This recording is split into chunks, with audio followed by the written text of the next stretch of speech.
Shogun Car Company was a company I had in Australia. Okay, it's a company that I've had for many, many years. It's a company that started out doing Japanese vehicles. It's a company that we then proceeded into the US vehicles, converting vehicles from left-hand drive to right-hand drive. Became very apparent very soon on, early in the piece when I started converting cars that. And it became present very early on. That's right. It became present very early on that the industry, it was an unfamiliar industry for me. I realised very quickly that this industry needed to move overseas because it was way too labour intensive to be able to acquire the quality that we needed to achieve, to be able to just succeed in the industry. It needed to move from Australia very, very quickly. So then we looked at options, other countries, Thailand, Philippines, and I came to the Philippines and I made up my mind very, very fast that this would be the place to come to. Great.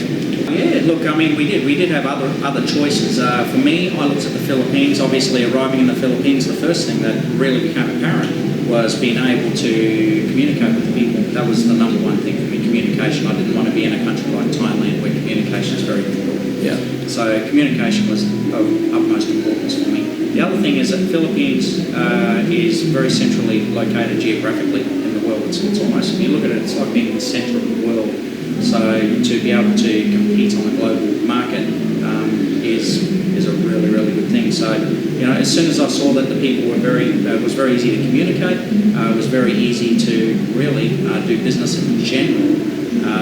That was the look. It only took me one day to realise that I had to move out of Australia, and the Philippines was probably.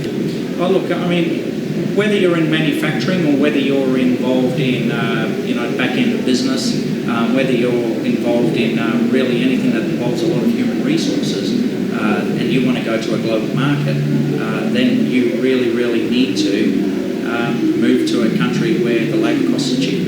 Very good. And in a country like Australia, that's just not possible. But then, let's be honest, in a country like Australia, to do business on a global market or to a global scale really is not possible. It's funny, you come to a country like this and the world seems to find you. They come here, they find you, they outsource. Yesterday we had our buyers from Hong Kong. Today we've had people from Malaysia. On Monday we've got our buyers from the United Kingdom. Now these are people that never even entertain the possibility of dealing with companies in Australia. The thing that stops them from making the move is that they're in a comfort zone. Even though life is difficult, even though the world is throwing curveballs at them all the time, and there's challenges that you really don't need to have thrown at you, it's the fear. It's the fear of moving to a new country. It's the fear of making a new start, making a break. They would rather, in general, live with what they know than the possibility or the prospect of moving to a country where there is none. Really, what the tour would do, I mean, I guess the first thing is, having gone through the process of coming to the Philippines myself, the Philippines has changed a huge amount in the last 2.5 years to 3 years. It's a difficult process. It's a difficult process to overcome many challenges. And I've always thought to myself, if somebody could take the difficulty out of the move, out of the procedures, out of the licensing, out of just someone who can answer the questions, somebody that can be able to make the move easier. I always thought if somebody could do that, then that would be something fantastic. Now, that is not something that existed 3 years ago when I started doing that. Okay? If a person really wants to have a look at an option, if they want to have a look at being able to move ahead, not just in business but with their own personal life, but go to a global market, the one thing that you'll learn about the Philippines is that it becomes a global market you go to now. You're not just dealing on a population of 20 million people, you're dealing to billions of people, and that's what you suddenly, your world will open up. But there are many things I stumbled on, many things that were difficult. I had no idea of what I was really getting myself into here, so I jumped in the deep end and away I went. However, if there was the ability to be able to come to the Philippines and that you could really have somebody hold your hand, somebody who would step you through the processes, someone who could show you the way, that would make your life so much easier. It would uncomplicate things. It would really, really be able to fast-track things. And that is where David's tour really comes into its own, because that is the service which I would use if I was starting again. And that's a service that was not available to me. So that is why I highly recommend and believe in the tour that David is running. The Philippines is one of these places in the world that it's almost one of the last frontiers. I mean, you could almost look at the Philippines as the final frontier. Why? Because it's a developing country. It's got 100 million odd people here, not just in export business, but in business to a local market. The opportunities are huge here. I mean, there were opportunities in Australia 30 years ago, and since 30 years have passed, those opportunities really do not exist at all anymore. Everybody is clambering to find something new, something to grasp, something to do, and the opportunities are gone. What the Philippines gives you is it gives you that the ability to be able to broaden your horizons, to be able to think outside the square, to be able to, you could almost, you're only limited to your imagination. However, there is a time, there is a window, and that window, the opportunity is now, it's right now. Okay, we could not have timed coming to the Philippines any better. I personally think that anybody who comes into this country in the next probably 7 years is going to do extremely well, and the window of opportunity will close. Why will it close? Because areas like these free port zones, there are not that many of them, and land is running out. The opportunity to be able to acquire factory space, to be able to acquire rental space is really, really limited, and that is changing. That is something that we've seen where we currently are from, say, 50% occupancy to nearly 100% occupancy in a period of the last 18 months is where it's gone. So the window of opportunity will close. I don't believe that wages are going to be a problem. They will go up, but not to the extent of China, and the costs will not go up to the extent of China. I think that if you can really get yourself into a country like the Philippines within the next 5 to 7 years, you're the lucky ones, because beyond that, where else do you go? Absolutely. I mean, well, let's have a look at it. When I was in Australia, I had a factory that was 1,000 square metres. We employed probably 16 people on average. Okay, we had an operating cost of probably around 30,000 US a week. Our total expenses. Well, just to give you a quick rundown on a few things here, we've got 170 people. We're operating in just under 5,000 square metres. We've got an operating cost of probably around $40,000 a week.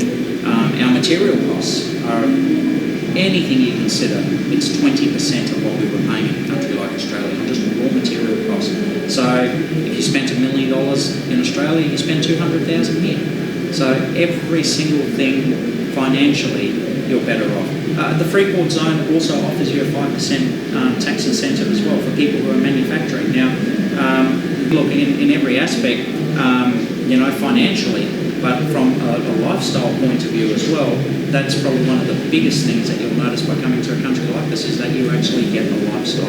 You get your life back, the life that you never had before, where you were time poor, you now become time rich. It's due to manpower.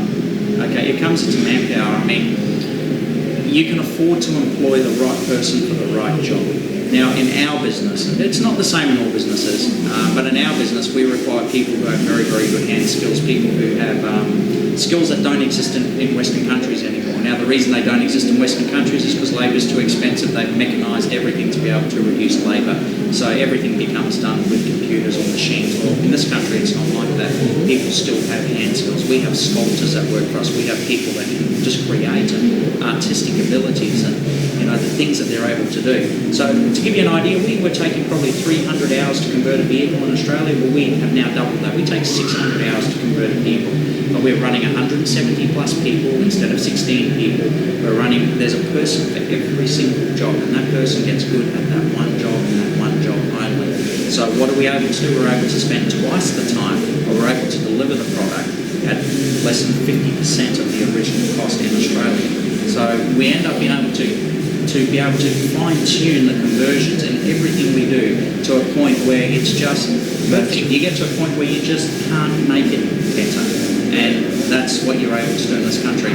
We had nothing but quality problems in Australia, but that's all we ever had was quality problems. I mean, you just cannot create a conversion perfectly from the beginning because you cannot afford to. You might get to 80%, 90%, but you will never get to 100%, and you'll never be able to fine-tune something. Here, if a dashboard is not right, we can remake that 7, 8, 9 times. It does not matter because we can afford to do it. Where in Australia, we could not afford to do that. So you will always get a better quality product. The Philippines allows you to produce the best quality product in the world at the most competitive price in the world. Thank you. Got it. just on one final note before we go, I'm going to leave the room. Can I ask you, Heath, to give me, I'll leave the room, you just be honest and straight, to give me a testimony on me personally, Yeah. who David Warren is. A businessman, he truly wants the best for Australian businesses and business and their families. I've known him now for 4 or 5 months since he, can you just give me, let these people know in Australia that I'm a real deal? That he will actually do whatever he can to help you in your business? David Warren related to the cricketer. No. Oh, okay. I'll leave Oh, it different. Just be honest and straight. We can. I want people to know that they can do business with us.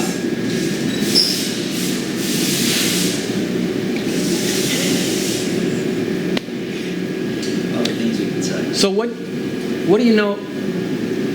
Is David Warner generous? What do you know about David? Okay. I met David several months ago. He was in a very, very similar kind of situation to myself. He's one of these businesses which really, like so many businesses in the country, had to leave. Okay, they had to leave Australia because to succeed, because of the back-end costs of business, because of everything associated with small business in Australia, it gets you to a point where you just can't make a profit.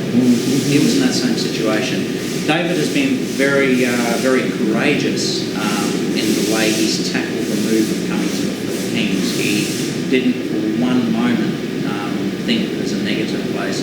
He looked at all the positives, and he was probably, I've never seen anybody make the move as fast as David made that move. He came here and he's really attacked it very, very hard and aggressively. He's made it his home. He's realised very, very quickly that this is an amazing place to do business. As far as dealing with the company and with somebody like David involved, I certainly would have no problems with dealing with it, just because I personally know David.